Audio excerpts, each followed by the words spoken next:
السلام عليكم ورحمة الله وبركاته.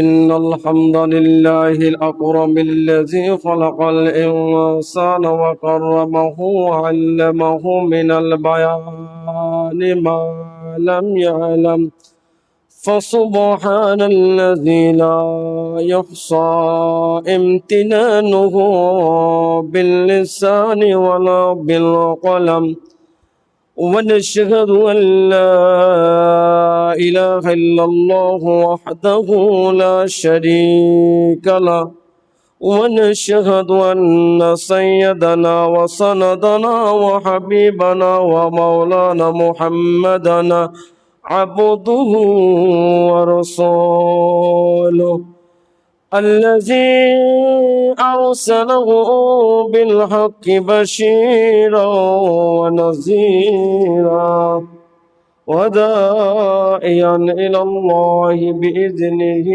وسراجا وقمرا منيرا. فقد قال الله تعالى في كلامه المجيد والفرقانه الحميد. قال رسول الله صلى الله عليه وسلم: مفتاح الجنة الصلاة، ومفتاح الصلاة الطهور. في شان حبيبه ومحبوبه ومعشوقه مخبرا وآمرا: إن الله وملائكته يصلون على النبي يا أيها الذين آمنوا صلوا عليه وسلموا تسليما. اللهم صل على محمد وعلى آل محمد كما صليت على إبراهيم وعلى آل إبراهيم إنك حميد مجيد. اللهم بارك على محمد وعلى آل محمد كما باركت على إبراهيم وعلى آل إبراهيم إنك حميد مجيد. لا إله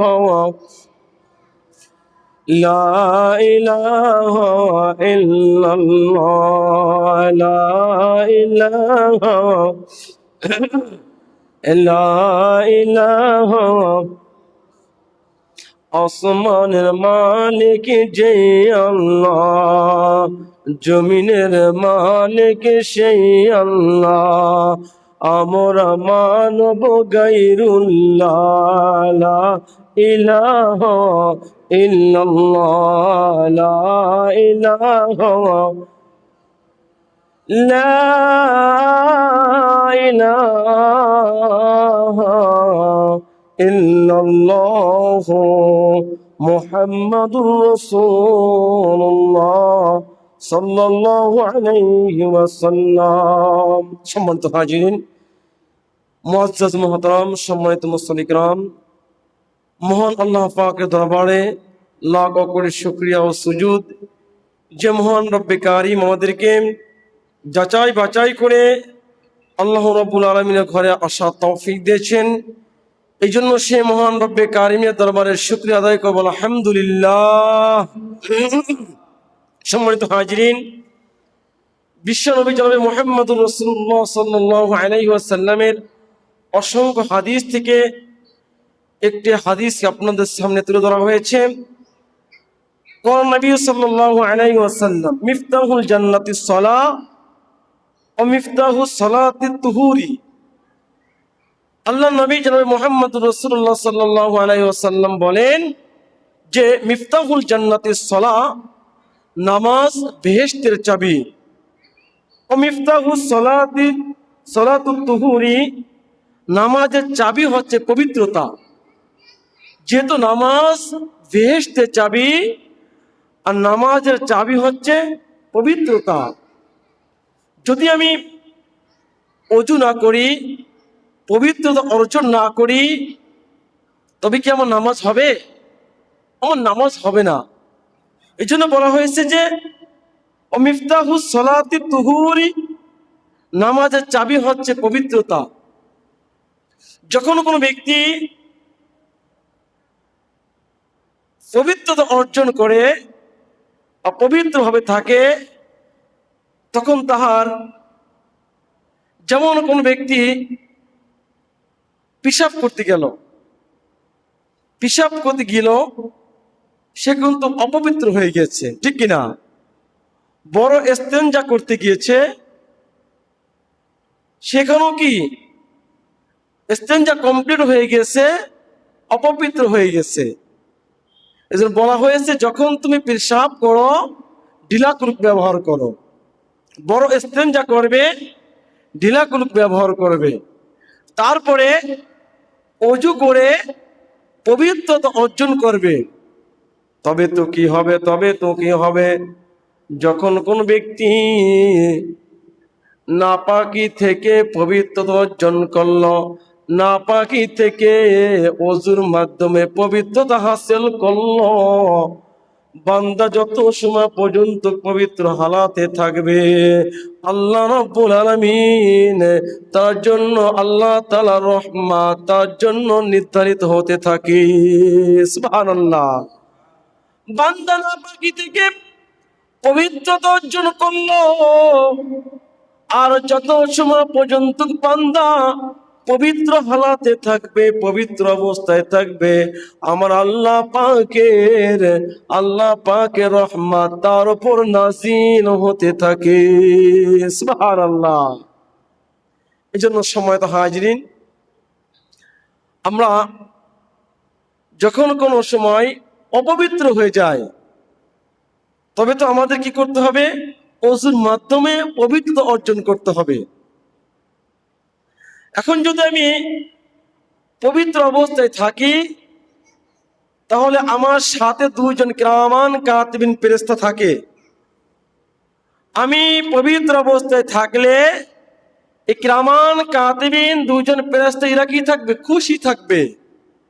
আর যখন কোনো বান্দা নাপাকি থেকে পবিত্রতা অর্জন করলো না, অজু করে পবিত্র হাসিল করলো না, তার কাঁধের দুই ফেরেশতা তারা তার উপর কখনো খুশি থাকে না।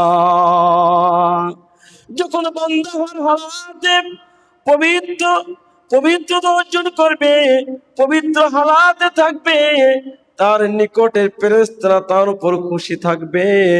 আর বান্দা যদি অপবিত্র অবস্থায় থাকে, তবে তো তার নিকটের ফেরেশতারা তার প্রতি খুশি থাকবে না। এই জন্য সম্মানিত হাজিরিন, যখন আমি রাত্রে ঘুমিয়ে পড়ব, অজু করে পবিত্র হালাতে আমি ঘুমিয়ে পড়ব, কারণ আমার নিকটে যে ফেরেশতা থাকবে, সে ফেরেশতারা যত সময় পর্যন্ত আমার ঘুম হবে, অত সময় পর্যন্ত আমার প্রতি তারা খুশি থাকবে। আল্লাহ রাব্বুল আলামিনের রহমত আমার জন্য নির্ধারিত করা হবে। সুবহানাল্লাহ। আর যদি আমি অপবিত্র অবস্থায় ঘুমিয়ে যাই, আমার নিকটের ফেরেশতারা তারা আমার প্রতি খুশি থাকবে না। যখন আমি অপবিত্র অবস্থায় ঘুমিয়ে যাব, তখন শয়তান আমাকে কুমন্ত্রণা দিবে। কেন? অপবিত্র বিষয়টা শয়তান সে পছন্দ করে, আর পবিত্র বিষয়টা ফেরেশতারা পছন্দ করে। এই জন্য আমাদের প্রয়োজন হলো হার হালাতে আমি নাপাকি, আমি পেশাব করেছি, বড় ইস্তেঞ্জা করেছি, আমি নাপাক হয়ে গিয়েছি, আমি অজু করে নিজেকে আমি শুধরে নিব, আমি পবিত্র অর্জন করে নিব, ঠিক কিনা? সম্মানিত হাজিরিন, ইমামে আজম আবু হানিফা রহমাতুল্লাহ আলাইহি তিনি মসজিদে বসা ছিলেন। আর ইমামে আজম আবু হানিফা রহমাতুল্লাহ আলাইহি তিনি বিচক্ষণ একজন জ্ঞানীর মানুষ ছিল, বড় মাপের একজন জ্ঞানী ছিলেন, বড় মাপের একজন জ্ঞানী লোক ছিলেন। ইমাম আবু আজম আবু হানিফা রহমাতুল্লাহ আলাইহি তিনি মসজিদে বসা ছিলেন। তাকাই দেখেন একজন যুবক সে অজু করতেছে। আর ইমাম আজম আবু হানিফা রহমাতুল্লাহ আলাইহি যুবকের ওযু শেষ হয়ে গেছে, যুবককে ডাক দেয়, যুবক আসো, ও যুবক তুমি আমার নিকটে আসো। যুবক যখন ইমামে আজম আবু হানিফা রহমাতুল্লাহ আলাইহির নিকটে হাজির হয়ে গেছে, যুবককে ডাক দিয়ে বলে, যুবক তুমি বুঝি জিনা করেছো? যুবক তখন অবাক হয়ে গেল, যুবক চিন্তা করতেছে, আমি যখন জিনা করেছি তখন আমি আর আল্লাহ ছাড়া সেইখানে কেউ ছিল না। আমি যে অপরাধ করেছি আমার আল্লাহ দেখেছে, আর যার সাথে আমি অপরাধ করেছি সে জেনেছে।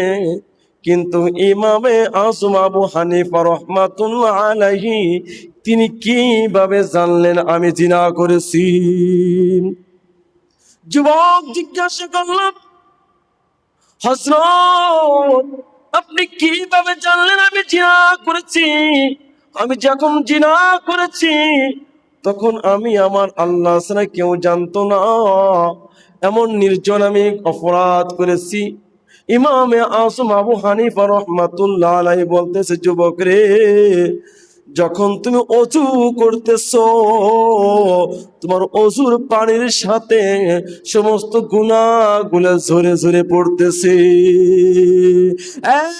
যুবক, যখন তুমি অজু করতেছো অজুর সাথে সাথে অজুর পানি যেদিকে যেদিকে গড়ায় গড়ায় যায়, ওই গুনাহগুলো সেদিকে যেদিকে গড়ায়া গড়ায়া যায়। তোমার এই অজুর পানির দিকে আমি তাকাইয়া তোমার গুনাহটা আমি বুঝতে পেরেছি, তুমি জিনাকারিনী একজন লোক। আমার ভাইরা আমার, ইমামে আজম আবু হানিফা রহমাতুল্লাহ আলাইহি যুবককে বললেন, ও যুবক, আর কোশ্চিন এই অপরাধ করবা না, জিনার কাজ করবা না, জিনার কাজ করবা না। যখন তোমার অজু চলে যাবে, সঙ্গে সঙ্গে তুমি অজু করে নিজেকে পবিত্র হালাতে রাখবা। এই জন্য সময় তো হাজিরিন,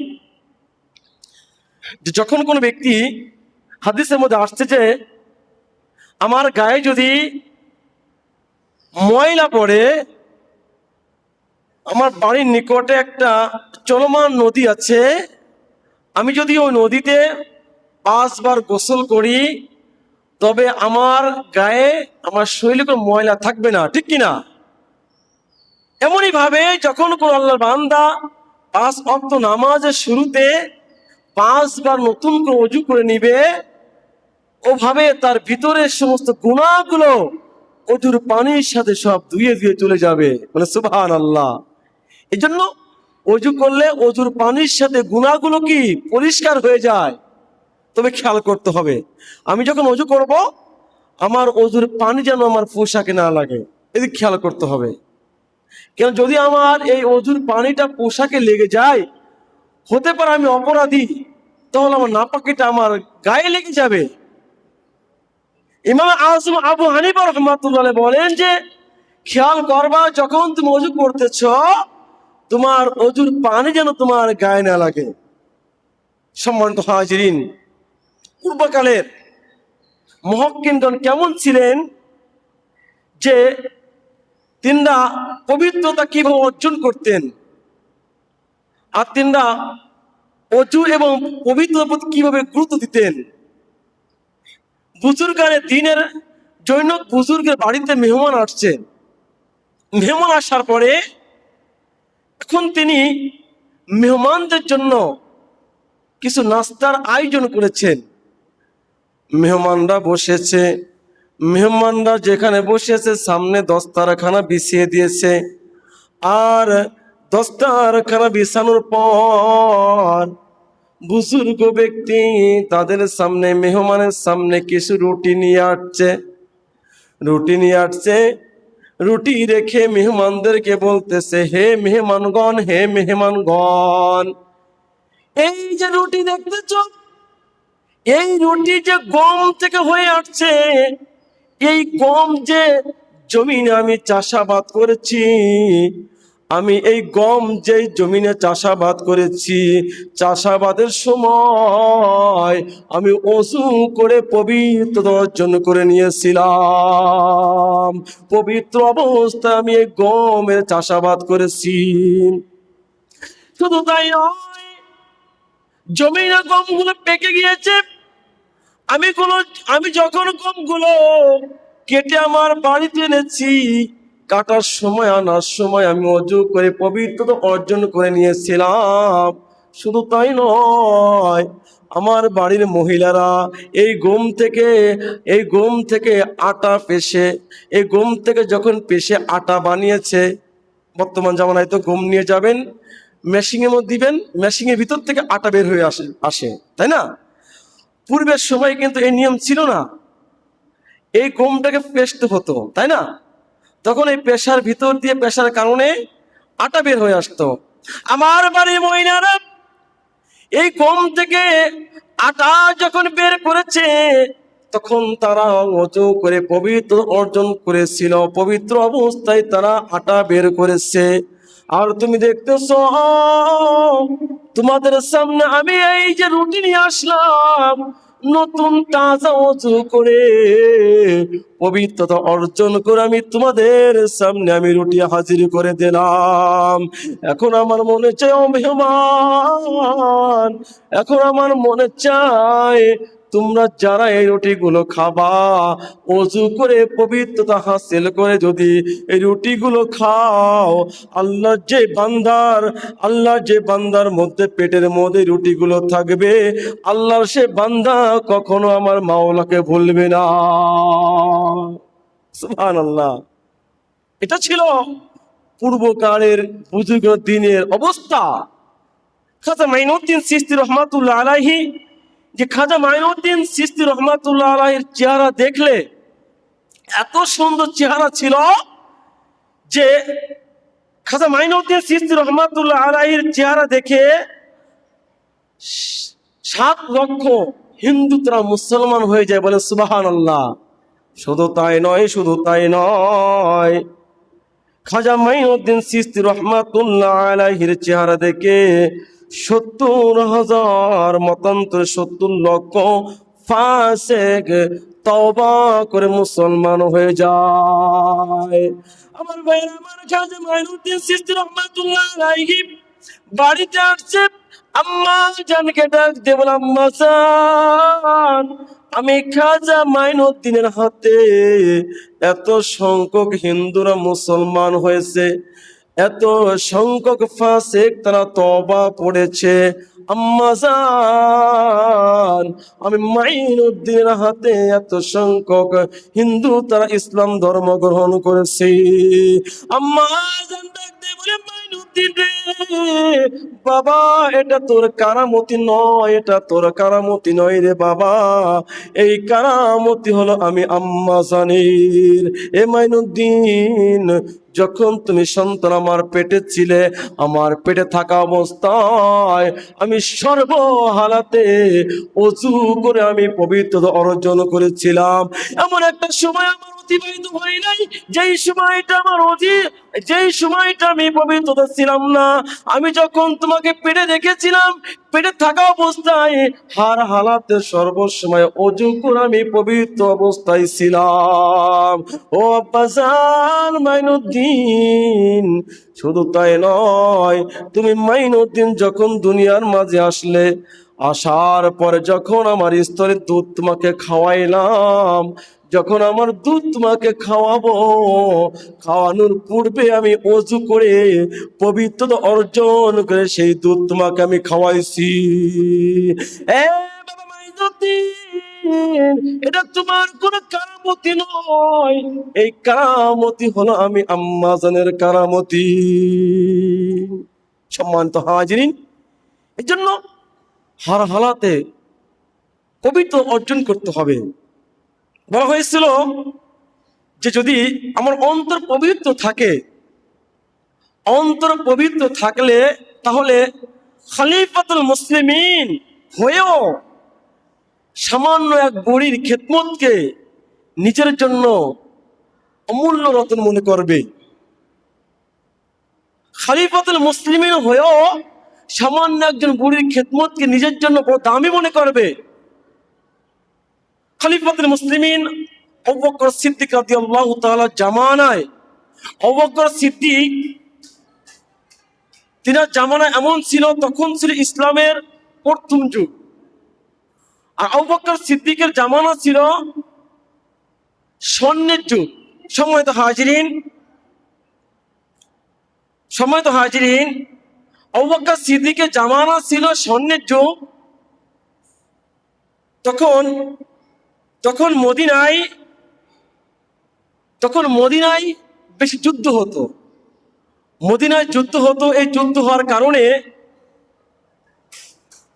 হওয়ার কারণে অনেক মানুষ অন্ধ হয়ে গিয়েছিল এবং অনেক নারী তারা বিধবা হয়ে গিয়েছিল। অনেক মা সন্তান হারায়া অসহায় হয়ে গিয়েছিল। অনেক মা সন্তান হারায়া অসহায় অবস্থায় কাটাইতেছিল। খলিফাতুল মুসলিমিন আবু বকর সিদ্দিক মসজিদে দাঁড়াইয়া ঘোষণা করে দিলেন যে মদিনা তাইয়্যিবায় 70 জন যুবক তারা আহত হয়েছে, 30 জন নারী তারা বিধবা হয়েছে, অসহায় অবস্থায় 4 জন নারী আছে। এরা দ্বীনের স্বার্থে, ইসলামের স্বার্থে আর তোমাদের নিরাপত্তার জন্য তারা কুরবান হয়েছে। দ্বীনের স্বার্থে, তোমাদের নিরাপত্তার জন্য তারা নিজেদেরকে কুরবান করে দিয়েছে। এখন তোমাদের দায়িত্ব তাদের সহযোগিতা করা, তাদের পাশে দাঁড়ানো। এই যে রেজিস্টার খাতা, মসজিদের মধ্যে রেজিস্টার খাতা, এই রেজিস্টার খাতার মধ্যে কে কার খেদমত করবা তার নামগুলো খাতার মধ্যে লিখে দিবা। আমার ভাইয়ের, আমার খলিফাতুল মুসলিমিন আবু বকর সিদ্দিক রাদিয়াল্লাহু তাআলা যখন এই ঘোষণা দিয়ে দিলেন, যার যার সামর্থ্য অনুযায়ী অসহায়দের তালিকা তাদের নিজের জন্য লিখে নিল। অমুক অসহায় তার দায়িত্ব আমি নিয়ে নিলাম, অমুক অসহায় তার খেদমত তার দায়িত্ব আমি নিয়ে নিলাম। ভাইরা আমার, ঘোষণার সঙ্গে সঙ্গে যার যার সামর্থ্য অনুযায়ী অসহায় ব্যক্তিদের দায়িত্ব নিয়ে নিল।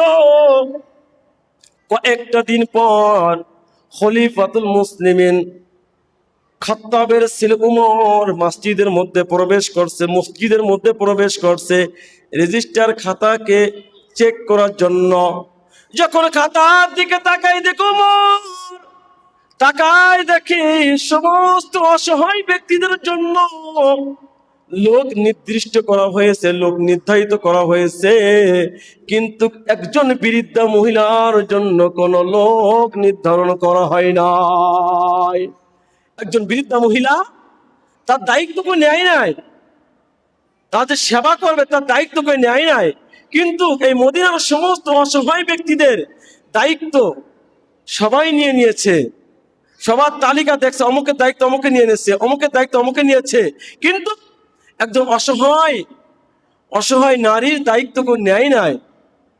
আমার ভাইয়েরা, ওমর রাদিয়াল্লাহু তাআলা ওই বৃদ্ধা মহিলার খেদমতকে নিজের জন্য খুশ নসিব মনে করলেন। ওমর রাদিয়াল্লাহু তাআলা ওই মহিলার খেদমতকে নিজের জন্য খুশ নসিব মনে করলেন। সকালবেলা ফজর নামাজের পরে ওই মহিলার বাড়িতে চলে গেছে তার খেদমত করার জন্য। বাড়ির দরজা হাজির, ঘরের ভিতর থেকে আওয়াজ, কে আসছেন দরজায়?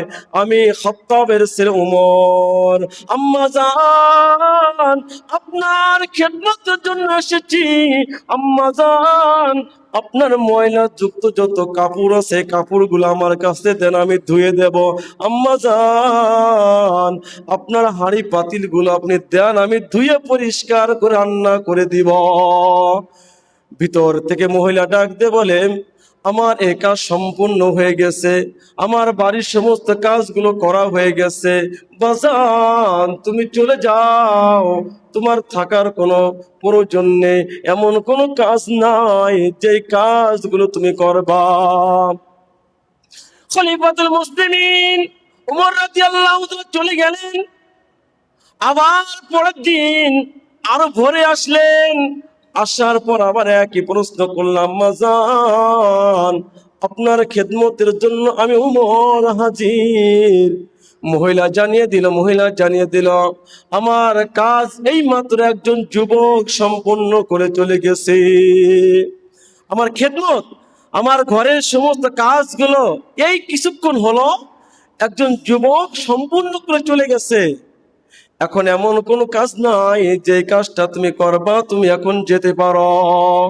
আমার উমর রাদিয়াল্লাহু তাআলা মহিলাকে জিজ্ঞাসা করলাম, বাজান ওই যুবকটার নাম কি? তার নামটা আমার জানা নাই।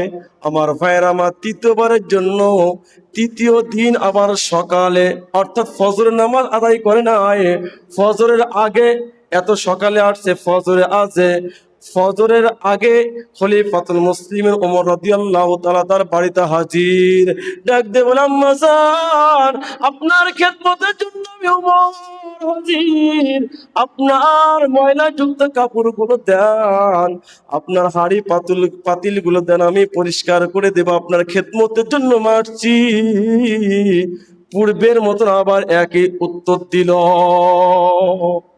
একজন যুবক এই মাত্র আমার কাজগুলো সম্পূর্ণ করে গিয়েছে, এমন কোন কাজ নাই যে কাজগুলো তুমি করবা, যেতে পারো। উমর রাদিয়াল্লাহু তাআলা চিন্তায় পড়ে গেলেন, এমন কে? উমর রাদিয়াল্লাহু তাআলা মহিলাকে জিজ্ঞাসা করলো, আম্মা জান ওই যুবকটার চেহারা কেমন? মহিলা বলতেছিল, যুবকটা যখন আমার বাড়িতে আসে আমার দরজায় দাঁড়িয়ে বলে, আম্মা জান, ও আম্মা জান আপনার খেদমতের জন্য আমি হাজির, মেহেরবানি করে আপনি পর্দার মধ্যে ঢুকে পড়ুন, মেহেরবানি করে আপনি পর্দার মধ্যে ঢুকে পড়ুন, আপনার বাড়ির সমস্ত ময়লাযুক্ত কাপড়গুলো আমি ধুয়ে দিব, আপনার বাড়ির পাতিলগুলো, হাঁড়ি পাতিলগুলো আমি পরিষ্কার করে আপনার রান্নাগুলো আমি কমপ্লিট করে দিয়ে যাব। এই যুবকটা এই কথা বলার সঙ্গে সঙ্গে আমি পর্দার ভিতরে ঢুকে যাই। আজ পর্যন্ত সেই যুবকটার নামও জানি না, আর সেই যুবকটাকে আমি এক নজরের জন্য দেখি নাই। উমর রাদিয়াল্লাহু তাআলা চিন্তায় পড়ে গেল যে কেমন যুবক, তার সাথে আমার সাক্ষাতের খুবই প্রয়োজন। উমর রাদিয়াল্লাহু তাআলা বলতেছিল মনে মনে, আমি বাড়িতে যাব না, আমি আম্মা জানের বাড়ির আঙ্গিনায় রাত্র যাপন করব। আমি দেখতে চাই সেই যুবকটাকে। আমার ভাইয়েরা, উমর রাদিয়াল্লাহু তাআলা রাত্র যাপন করতেছিল, হঠাৎ করে তাকাই দেখে গভীর রজনীতে এক যুবক মাথায় রুমাল দিয়ে মাথাটাকে ঢেকে মহিলার বাড়িতে প্রবেশ করছে, আর মহিলার বাড়ির সমস্ত কাজগুলো সম্পূর্ণ করে যুবকটা ঘর থেকে বের হয়ে আসছে। আমার ভাইয়ের, আমার উমর রাদিয়াল্লাহু তাআলা তার সামনে হাজির। এ যুবক, তোমার মাথাতে পর্দাটা খুলে ফেলো, তোমার মাথা থেকে পর্দাটা সরাইয়া দাও, তোমাকে আমি একটু দেখতে চাই। যখন রুমালটা সরাই দেয়, ওমর রাদিয়াল্লাহু তাআলা দেখে, ওমর রাদিয়াল্লাহু তাআলা তাকায় দেখে এ তো সাধারণ কোন মানুষ নয়, মুসলিম জাহানের খলিফাতুল মুসলিমিন, মুসলিম জাহানের খলিফাতুল মুসলিমিন হযরত আবু বকর সিদ্দিক রাদিয়াল্লাহু তাআলা আবু বকর সিদ্দিক রাদিয়াল্লাহু তাআলা আনহু। আমার ভাইয়েরা, ওমর রাদিয়াল্লাহু তাআলা জিজ্ঞাসা করল, আবু বকর তুমি মুসলিম জাহানের খলিফা হওয়া সত্ত্বে তুমি একজন সাধারণ মহিলার বাড়িতে আসছো কাজ করার জন্য, তার খেদমতের জন্য আসছো। হঠাৎ করে তাকাই দেখে তার পায়ে কোনো জুতা নাই। আবু বকরকে জিজ্ঞাসা করলো, আবু বকর তোমার পায়ে কোনো জুতা নাই কেন? তোমার পায়ের জুতা কোথায় গিয়েছো? হয়তোবা তুমি জুতা ভুলে কোথায় রেখে আসছো। আবু বকর সিদ্দিক রাদিয়াল্লাহু তাআলা বলতেছে, না রে ওমর, ও ওমর, আমি আমার পায়ের জুতা কোথাও আমি রাখি নাই। আমি এই মদিনার এই পথ দিয়ে যখন আসি, যদি আমি পায়ের জুতা পরে আসি, আমার পায়ের জুতার শব্দ শুনে যদি আল্লাহর কোনো বান্দার ঘুম ভেঙে যায়, তবে তো সে কষ্ট পাবে। আমি আল্লাহ তাআলার দরবারে আসামি হয়ে দাঁড়িয়ে যাব। এই ভয়ে, এই চিন্তায় আমি আমার জুতাকে খুলে আমি খালি পায়ে বাড়িতে পৌঁছায় যাই। উমর রাদিয়াল্লাহু তাআলা আবু বকর সিদ্দিকের পাও দুটো জড়ায় ধরলেন। আর ক্রন্দন করতেছিল, কেঁদে দিল, কাঁদতেছিল আর বলতেছিল, আবু বকর রে, তোমার দুই পায়ের নিচে যদি আমাকে একটু জায়গা দিতা, তাহলে আমি ওমর ধন্য হয়ে যাইতাম। সম্মানিত হাজিরিন, মাত্র পবিত্রতার কারণে, পবিত্র অন্তর থাকার কারণে আল্লাহ সুবহানাহু ওয়া তাআলা ইনাদেরকে এই উচ্চ মর্যাদায় পৌঁছে দিয়েছেন। এই জন্য আমাদের কি করতে হবে? হার হালাতে অজু অবস্থায় থাকতে হবে। আমি নাপাক হয়ে গেছি, পেশাব করেছি, আমি নাপাক হয়ে গেছি, বড় ইস্তেঞ্জা করেছি, আমি নাপাক হয়ে গেছি, অজু করব, পবিত্রতা অর্জন করে নিব। আল্লাহ সুবহানাহু ওয়া তাআলা আমাদের সবাইকে যে কথাগুলো বলা হলো আমল করতে